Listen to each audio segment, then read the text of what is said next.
Sot unë të bëj dhe gjizë. Ma kështë shku menja për gjizë, thash, po i bëjmë sot. Ja me këto kosa, kam marrë 4 kosa. Kosin e kam marrë në dyqan. Çdo lloj kosi, nuk ka problem.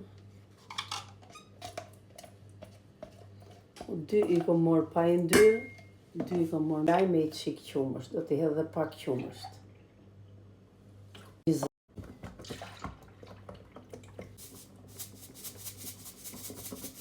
Ja si filloj duke zi kjo tani, hira ka dalë, ka dhe hira, u tani e heq nga zjarri, ja fik zjarrin dhe e heq.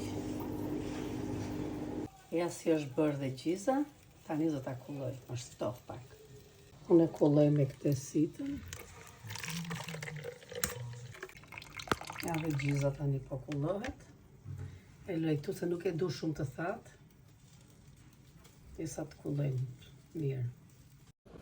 Gjizën unë e përfundova, ka dalë shumë e mirë, e butë, jo e fort, ashtu si që doja, ama dhe hirën e kom fut në përshishe, e pus në frigorifer e fto, është i laqë dhe hira shumë e mirë. Pra noj, bënja provë dhe ju gjizën, ku të shkej menja për gjizë, kos, pak qumësht, gjiza bëhet tak fak. Vajtja kaloni mirë.